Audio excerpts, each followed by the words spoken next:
మాటను ఇక్కడ కాదు, ఇక్కడ పెట్టుకోండి. అర్థమవుతుందా? రైట్ నాన్న, thank you so much sir. Thank you. వేదిక పైన పిల్లలందరికీ మధ్యాహ్నం హ్యాపీ ఆఫ్టర్నూన్ సార్. మా భాషలో అందరికీ హ్యాపీ వాడతాం, గుడ్ వాడడం. నా పేరు రాజేందర్ బొల్ల. సాఫ్ట్ స్కిల్ ట్రైనర్గా, మోటివేషనల్ స్పీకర్గా గత 13 సంవత్సరాలుగా ట్రైనింగ్ ఇచ్చి వస్తున్నాను. మీ పిల్లలు ఎవరైనా ఇంజనీరింగ్ చదివి ఇంజనీరింగ్ అయిపోయిన తర్వాత వాళ్ళకి ఇన్ఫోసిస్ కంపెనీలో లేకపోతే టీసీఎస్ లాంటి పెద్ద పెద్ద కంపెనీలలో ఉద్యోగం రావాలంటే మేమే ట్రైనింగ్ ఇస్తాం. ఉద్యోగం వచ్చిన తర్వాత అక్కడ 60 రోజుల ట్రైనింగ్ కూడా మేమే ఇస్తాం. సో అందులో చాలా రోజులు పనిచేస్తున్నాను. దాంతోపాటు రాష్ట్ర ప్రభుత్వంలో ఉండేటువంటి అధికారికమైన ప్రాజెక్టులు ఐటీడీఏ ఏటూరు నాగరం, ఐటీడీఏ ముట్లూరు, అక్కడ ఉండే టీచర్లకు ట్రైనింగ్ ఇచ్చేది, విద్యార్థులకు ట్రైనింగ్ ఇచ్చేది ప్రాజెక్టు, దానికి నేనే డైరెక్టర్గా ఉన్నాను. దీంతో పాటు మొన్నటికి కూడా మీరు చూసారు ఆర్టీసీ డ్రైవర్లకు ట్రైనింగ్ ఇచ్చేటువంటి ప్రాజెక్టు, అది మా చేతికి ఇచ్చింది గవర్నమెంట్. ఇలా ఎన్నో ట్రైనింగ్ ఇచ్చుకుంటూ వస్తూ ఉంటాం. మీ feel very happy. Different type of the people మేము కలుస్తూ ఉంటాం ట్రైనింగ్లో భాగంగా. ప్రస్తుతం రియల్ ఎస్టేట్ హైదరాబాద్లో పెద్ద పెద్ద కంపెనీలు, అట్లాగే ఈ ఎస్బీఐ లైఫ్ ఇన్సూరెన్స్, ఆ తర్వాత ఎల్ఐసి ఇన్సూరెన్స్ వీళ్ళకి ట్రైనింగ్ ఇచ్చి వస్తున్నాం. It's going on day. ఈరోజు కూడా మధ్యాహ్నం ఒక సెషన్ ఉంది, ఇక్కడికి వచ్చేసాను.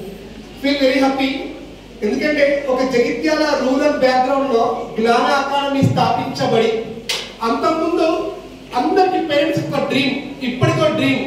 మన దగ్గర మంచి మంచి స్కూల్స్ ఉన్నాయి, లేబడి కాదు ఉన్నాయి, కాకపోతే డబ్బుతో కొనుక్కోవాల్సిన పరిస్థితి. అండ్ అందులో నవోదయ అనగానే మనం చిన్నగా ఉన్నప్పటి నుండి మరి నవోదయ సీట్ అయితే లైఫ్ బాగుంటుంది. ఇప్పటికీ మనం కరీంనగర్లో సగం హాస్పిటల్లో డాక్టర్లు మనం ఇలా టచ్ చేస్తే కరీంనగర్ చెప్తున్నాడు, సగం పెద్ద పెద్ద డాక్టర్లు చాలా మంది వాళ్ళు నవోదయ చదువుకున్న వాళ్ళే. చాలా మంది మన జగిత్యాల కూడా దాదాపు నాకు తెలిసి 20-25% ఉంటారు. నవోదయ ఎడ్యుకేషన్ విధానం, అటు సైనిక ఎడ్యుకేషన్ విధానం చాలా బాగుంటుంది. ఎందుకంటే అక్కడ సిబిఎస్ఈతో ఉంటుంది. నెక్స్ట్ పిల్లగాడికి ఖచ్చితంగా టీచర్ అటాచ్మెంట్ ఎక్కువ ఉంటుంది, మనకంటే వాళ్ళ అటాచ్మెంట్ ఎక్కువ ఉంటుంది. అందుకే మనము పిల్లల్ని పంపడం ఇబ్బంది అయినా సరే పంపిస్తున్నాం. నవోదయలో సీట్ రావాలంటే ఒక 60-65 మార్కులైతే ఖచ్చితంగా సీట్ వచ్చేది. ఎందుకంటే నవోదయలో 2 రకాల సీట్లు మనకు అవైలబుల్ ఉన్నాయి. 75% రూరల్ బ్యాక్గ్రౌండ్ పిల్లలకి, 25% అర్బన్ అండ్ రూరల్ 2 కలిపి ఉంటాయి. అంటే మన పిల్లవాడు 3వ తరగతి, 4వ తరగతి, 5వ తరగతి, ఇవి 3 సంవత్సరాలు గ్రామీణ ప్రాంతంలో చదువుకున్న పిల్లలకి 75% సీట్లు వస్తారు. ఒక 4-5 చదివితే లెక్కలోకి తీసుకోరు, 3-4-5 ఖచ్చితంగా చదువు ఉండాలి. అదే మనం అర్బన్ వాళ్ళకి చూసుకుంటే 25% మాత్రమే ఉంటుంది. అందులో మన జగిత్యాల డివిజన్ కి ఒక 8 అసెంబ్లీ సీట్లు ఇప్పుడు అక్కడ 10, ఆ 10లో 6-7 సార్లు తీసుకొస్తున్నాడు. మరి మిగతా కోచింగ్ సెంటర్లోకి ఎంతో పరిస్థితి 6-7 సార్లు వస్తున్నాయి సీట్లు. ఒకసారి మనం చూస్తే ఇప్పుడు మీరు నవోదయ అనగానే మన దగ్గర చెప్పదండి, ఆ చెప్పదండి నవోదయ ఇంటర్మీడియట్ విద్యార్థులకి ఎవ్రీ ఇయర్ 2 times మేము వెళ్ళి ట్రైనింగ్ ఇస్తాం. అందులో భాగంగా నేను అక్కడ పిల్లల్ని ప్రత్యక్షంగా చూశాను. వాళ్ళ ఇంటెలిజెంట్, వాళ్ళు చదివే విధానము, ఎక్కడ కూడా మైనస్ లేనటువంటి విద్యా విధానం వాళ్ళకి అక్కడ 8th క్లాస్ 9th క్లాస్ పిల్లలకి సి లాంగ్వేజ్ నేర్పిస్తున్నారు. అది మన దగ్గర ఇంజనీరింగ్ లో నేర్చుకుంటారు.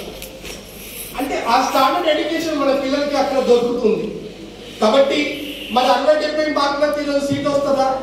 మీరందరూ యూట్యూబ్ లో చూస్తుంటారు. మొన్న నవోదయ ఎగ్జామ్ అయిపోయిన తర్వాత దానికి కీ పేపర్ తయారు చేసి నేను యూట్యూబ్ లో పెడితే 1,20,000 మంది చూశారు. దాన్ని చూసి కింద క్వశ్చన్స్ అడుగుతున్నారు, సార్ 96 వచ్చినాయి సీట్ వస్తుందా, 97 వచ్చినాయి సీట్ వచ్చినాయి, 100కి 100 వచ్చినాయి సార్ మా పిల్లలకి మీరు ఇచ్చిన కీ పేపర్ తో అని చెప్పిన వాళ్ళ సంఖ్య చాలా మందిలో పెరిగిపోయింది. పేరెంట్స్ లో ఆంధ్ర వాళ్ళు ఎక్కువగా. ఎందుకు ఒక పిల్లడికి 100కి 100 వస్తున్నాయి? మరి ఈ రోజు ఎన్ని మార్కులు అయితే నవోదయ సీట్ వస్తుందంటే రిజర్వేషన్ ఉన్నా లేకపోయినా కొంచెం దగ్గర చూస్తే 95-96 కట్ ఆఫ్ మార్కులో ఉంటుంది. అంటే మన పిల్లగాడు తప్పు చేసే సంఖ్య 3-4 ఉండాలి. ఇన్స్టిట్యూట్స్ స్ట్రాంగ్ అయిపోయినాయి, దానివల్ల పిల్లల్లో నాలెడ్జ్ పెరిగిపోయింది, ఎక్కువ మార్కులు వచ్చేస్తున్నాయి. అందుకే కట్ ఆఫ్ కూడా 95-96 వస్తుంది తప్ప లేదు. ఎస్టీ అమ్మాయికి 2 నెలల కింద నాకు తెలిసిన ఒక ఎస్టీ అమ్మాయికి వాళ్ళ ఫాదర్ తెలుసు నాకు, ఆమెకు 92 సీట్ రాలేదు. అది ఆసిఫాబాద్ దానికి సంబంధించిన అక్కడ ఉంది కదా నవోదయ, అందులో సీట్ రాలేదు ఎస్టీ మరి. అంటే ఆ లెవెల్ కాంపిటీషన్ మన దగ్గర ఉందన్నమాట. ఓకేనా? పిల్లలు గుర్తుకొచ్చింది నేను చెప్పింది, ఇంటర్ అని చెప్పింది. అరే మనం ఒక ఆట ఆడుకుందాం, మన ఆడుకుందామనరా? నేను రైట్ అంటే మీరు రైట్ అనాలి, నేను రాంగ్ అంటే మీరు రాంగ్ అనాలి. చెప్పండి, మళ్ళీ చెప్పండి. నేను రైట్ చెప్తే, నేను రాంగ్ చెప్తే, నేను రైట్ చెప్తే రైట్ అనాలి, రాంగ్ చెప్తే నిలబడతారు మాట మీద పక్కా. ఓకే, తల్లిదండ్రులు కూడా 2 + 2 4, 4 + 4 8, 8 + 2 10, 10 + 10 20, 20 + 1 21, 21 + 9 30, 30 + 9 39, 39 11 50, 51 + 2 63, 63 + 1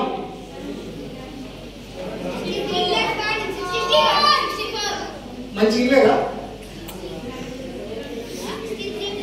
అరే నేను రాంగ్ చెప్పకుండా రైట్ మీరు ఏం చెప్తున్నారు? బల్బలు చెప్పనా?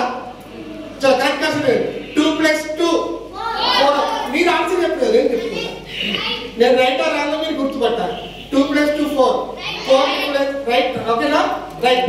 4 + 6 10, 10 + 1 11, 11 + 9 20, 20 + 1 31, 31 + 2.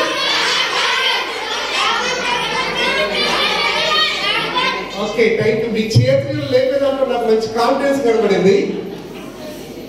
నేను 10 రైట్లు చెప్పినా మీరు ఒక్కటి నాకు రైట్ అని చెప్తలేదు. ఒక్క రాంగ్ చెప్పగానే టక్కలేసి రెడీగా పెట్టుకుంటున్నారు. I'm right?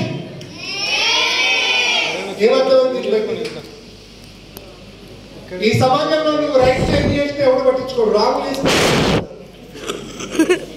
అంతేనా?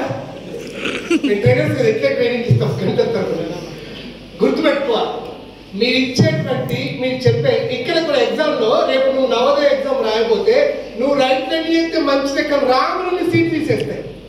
అది మనం గుర్తుపెట్టుకోవాలి. అర్థమైందా? రాంగ్ తగ్గాలి. చాలా మంది పేరెంట్లలో కూడాను మావిడికి కోచింగ్ ఇప్పించడం, సీట్ వస్తుంది నమ్మకం ఉంటే మంచిదే. బట్ సార్ 4 సీట్లు 5 సీట్లు సార్కి వచ్చినాయి, 10లో 4 5 తీసుకుపోతున్నాం, ఇంకా మిగతా వాళ్ళకి ఏం వదిలిపెట్టలేదు. సార్ మావాడికి ఎందుకు సీట్లు అంటే అన్ని డబ్బులు ఖర్చు చేసినాయి కదా, రేపు పేరెంట్ క్వశ్చన్ చేసి వాళ్ళు కూడా ఉంటారు. ఒక సీట్ రావాలి అంటే అదే మార్కుల పైన చాలా మంది విద్యార్థులు ఉంటున్నారు ఈసారి. అలాంటప్పుడు చాలా విషయాలు, అందులో మ్యాథమెటిక్స్ లో ఎక్కువ మార్కులు రావాలి, మళ్ళీ అందులో కూడా ఇవన్నీ చూస్తున్నారు. ప్రధానంగా ఇంగ్లీషు తీసేస్తుంది, గురుకులం కానివ్వండి, లేకపోతే ఈ సైనిక్ కానివ్వండి, నవోదయ కానీ, ఇందులో ఇంగ్లీష్ టాపిక్. సో మొత్తం ఇంగ్లీష్ మీడియం పిల్లలు అయినప్పటికీ కూడా ఇంగ్లీష్లో సరైన నాలెడ్జ్ మనం చూసుకోవాల్సిన పరిస్థితి. ఏ కోచింగ్ సెంటర్లో అయినా అప్పటికప్పుడు ఇంగ్లీష్ ని పూర్తిగా నేర్పడం సాధ్యం కాదు. అనుభవంతో ఎవరైనా అడగండి, మీరు ఏ ఇంగ్లీష్ టీచర్ అని చెప్తారు. సో దానికి మనం ఇంటి దగ్గర కూడా అవసరం ఉంటుంది. నేను చెప్తా, ఇప్పుడు కోచింగ్ సెంటర్లో జాయిన్ చేసి మనం డబ్బులు కట్టి మొత్తం భారం మీద వాళ్ళమే పెట్టి మనం సీట్ వస్తుంది అనుకునే కంటే మనం ఇంటి దగ్గర కూడా కొంచెం ఎంతో కొంత ఉంటుంది. అరే పిల్లలు నేను చెప్పింది చెప్తారా? రెడీయా? చేతులు ఇట్లా పెట్టండి. ఒరే చెప్పింది చేయాలి. మళ్ళీ చెప్తున్నా, నా నోరు నుండి ఏదంతా చేయాలి. రెడీయా? మళ్ళీ చెప్పండి. ఏం ఫాలో అవ్వాలి? నా వాయిస్ మాత్రమే ఫాలో అవ్వాలి. రెడీయా? ఇట్లా పెట్టారా? ఓకే, ఇట్లా పెట్టండి. ఇలా ఇంటికి తీసుకురండి. షబ్బాష్ కొట్టేసేయండి. నానాబ్ అకాడమీ నమ్మి ఇందులో జాయిన్ మీ అందరికి షబ్బాష్ మీకు మీరు. రెడీయా? Okay, thank you. ఇలా పెట్టండి, ఇలా పెట్టండి. చలో పైకి లేపండి, గట్టిగా చప్పట్లు పెట్టి ఇలా పట్టుకోండి, పట్టుకోండి, పట్టుకోండి. ఓకేనా? మీ ఇప్పుడు దేవుడికి మొక్కుతున్నారు. మీకు జన్మనిచ్చిన అమ్మనాలకి వాళ్ళ పాదాలకి నమస్కరిస్తూ మిమ్మల్ని దీవించమని కోరుకోండి. నవోదయలో సైనికులు సీట్లు అనండి. రెడీయా? మళ్ళీ ఇట్లానండి, మళ్ళీ ఇట్లానండి. ఒకసారి ఇటు చూపించండి.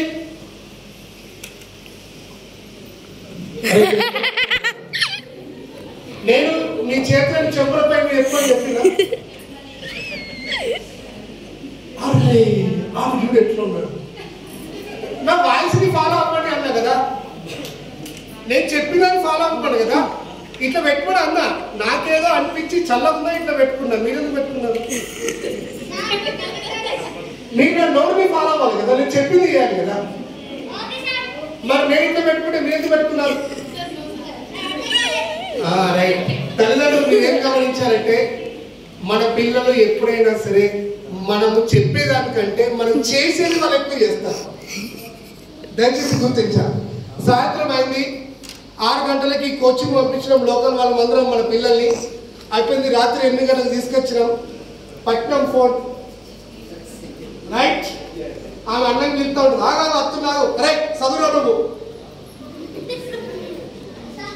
వాడదే నేర్చుకుంటాను. సేమ్ థింగ్ నేనే చెప్తున్నా, ప్రాక్టికల్ గా మీకు చూపించిన మీ ముందే నేను చెప్పండి చేశారు, నేను ఎలా చెప్తే వాళ్ళు అలా చెప్తున్నారు రైట్.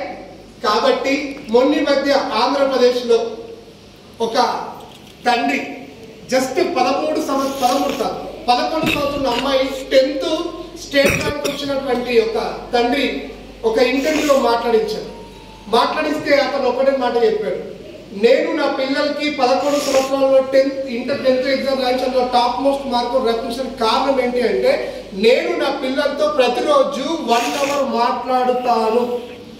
మా పిల్లలు ఇంటెలిజెంట్ అని అనుకోకండి దయచేసి, ఇంతకంటే ఇంటెలిజెంట్ మీ పిల్లలు ఉన్నారు, కాకపోతే వాళ్ళ ఇంటెలిజెంట్ ని బయటకు మీరు తీసుకెత్తలేదు, ఆ తప్పు మీ దగ్గర ఉందని చెప్పారు.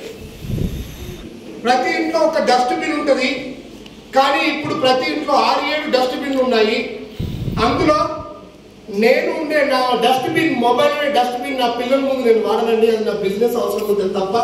నా పిల్లలు ఇంటికి వచ్చినాక అన్నం తినేటప్పుడు నేను వాళ్ళతో కూర్చొని ముందుగా ఈరోజు ఏం జరిగింది క్లాస్లో అప్పుడే బాగా అడుగుతూ ఉంటాను. వాళ్ళ ఇంటర్నల్గా ఏం స్కిల్స్ ఉన్నాయో నేను బయటకు తీసుకొచ్చే ప్రయత్నం చేస్తుంటాను. అలా మా కూతురికి 7 సంవత్సరాల వయసు నుండి మొదలు పెడితే 11 సంవత్సరాలు 4 సంవత్సరాలు నేను కష్టపడితే అప్పుడు వాళ్ళలో ఉన్న ఇంటర్నల్ స్కిల్ ఒకటి అద్భుతమంది బయటకు వచ్చింది. దాంతోనే నేను డీఓతో స్పెషల్ పర్మిషన్ తీసి 10th ఎగ్జామ్ ఫీజు కట్టించిన. 11 సంవత్సరాల అమ్మాయి 10th స్టేట్ ర్యాంక్ తో పాస్ అయింది. దీనికి కారణం కేవలం తల్లిదండ్రులే అని చెప్పాడు. అంటే ఒక కోచింగ్ సెంటర్లో మనం జాయిన్ చేసి వాళ్ళే చూసుకుంటారు అనేది కాదు. ఎందుకు అలా జరుగుతుంది?